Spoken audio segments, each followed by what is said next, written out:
Hi, I'm Old Sneelock. Welcome to another episode of Old Sneelock's Workshop. Today we're going to talk about the arborist that came and took care of the tree problem that I had. Kalamazoo Tree Service.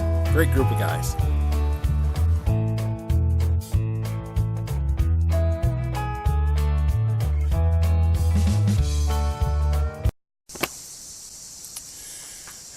That's the remains of a mulberry tree that used to sit in the side yard. Kalamazoo Tree Service came today and took it out. I had cut down one half of the tree.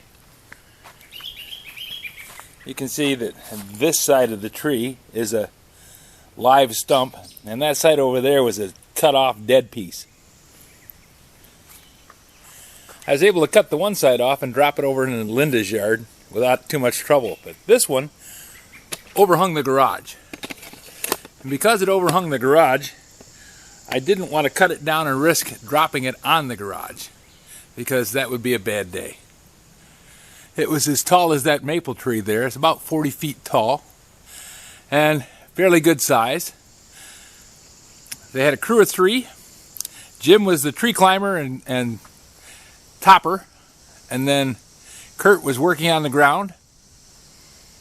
So they did a fine job. Cut it all up, took it out in pieces so that nothing got damaged, didn't hurt the house, didn't hurt the ground, didn't hurt anything. Worked out fine.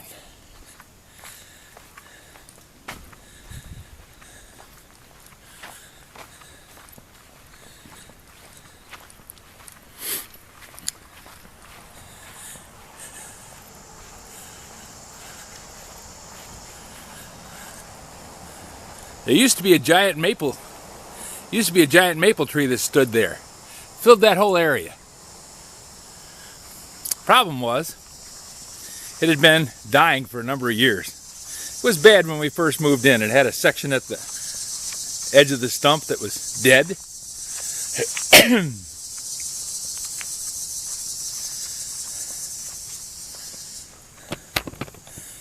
This half of the tree over here has died and rotted out years ago. You can see where the ants have made nests in it. And only what would be the east half of the tree was still alive. So there was a whole bunch of branches that were just kind of dead. Anything on the west side of the tree was deader than a doornail. But the main trunk stretched up and overhung the fence there. And I didn't want to drop it onto my neighbor's fence. And I was afraid that I was not going to be able to drop it into this open space without hitting the house, because it was a big tree. So we had the tree service come down, and $900 took both of the trees out. They, just like the mulberry tree, Jim climbed up to the top. Kurt roped it off, dropped it to the ground. Piece by piece, took it down without any damage to anything. One thing that got whacked was some of the junk along the fence there, which now I can get to and clean out a little better. So all in all, it was a good day. Very happy. I appreciate the guys from Kalamazoo Tree Service doing a great job for me. Now, we could have had the stumps ground out. That was an extra $150 per stump. But we decided that since they weren't in the yard and really weren't going to cause any trouble, we'd leave the 2 stumps, because this one is mostly rotted anyways. And I can probably take the tractor in a couple of years and come over here and just grub it out. The mulberry stump, one half of that is dead. So that's not in the part of the yard that I have to mow. It's not like I have to spend a lot of time trimming around it or anything. So grinding it out seemed like a needless expense.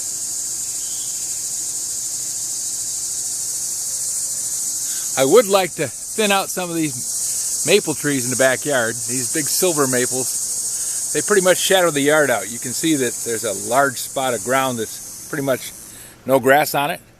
Now this over here should actually take off and go now that I've got that big tree out of there. Get a little sunlight in here. We've got one maple tree that I left there because it's a sugar maple. This big silver maple is going to have to go. but I don't want to do it this year. I'm going to try and spread out the payments on doing any arbor work. But this one leans over the top of the house, just like the mulberry tree did. And silver maples are notoriously weak, especially since this one sits on the west side of the house. A little concerned that it's going to come down. They usually split right there wherever those branches fork out like that, because as the branch grows in, it encapsulates the bark. So you end up with this large weak spot all the way up and down the tree. And this one even embedded a limb in there. So it's a very weak union on that trunk. Someday that's going to split all the way down to the base. I've had it happen to me before. So this tree needs to be trimmed out. At least that section gone. We might leave this major part for a little while, but I'd be more inclined to just take them both out and let this sugar maple, which is far enough away from the house to not cause a problem.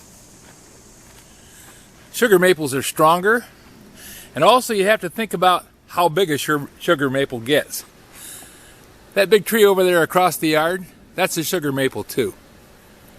And you can see that it spreads out about 30 feet on either side.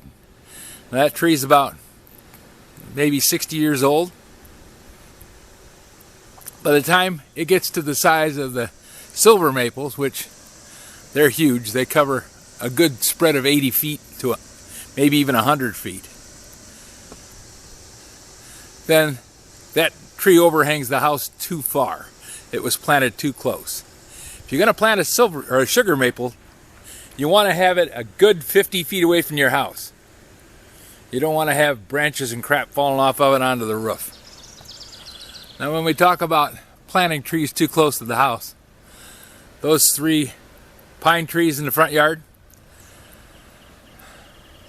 giant white pines, they're really nice.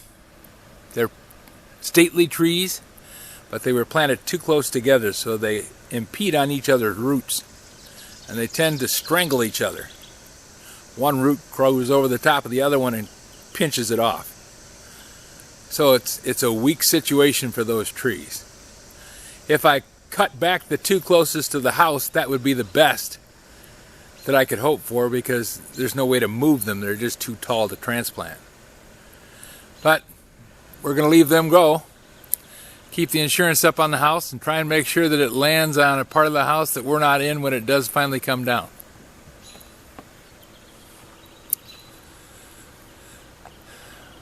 Our yard is surrounded by trees. It's a beautiful place. Silver maples and boxwoods in the front. Giant sugar maple in the back. A big sugar maple in the far corner. That one's probably closer to 70 years old.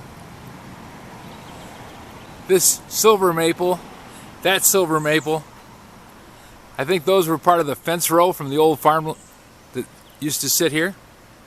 There's the remains of a barn foundation back in the woods. So, anyways, that's the tree situation here at Old Sneelock's workshop. Glad to have these 2 taken care of.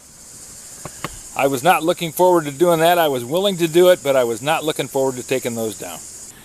If you have any suggestions for a new video, questions about today's video, or any of the other videos on the channel, just drop a note in the comments. You know I read them all. Thanks for watching.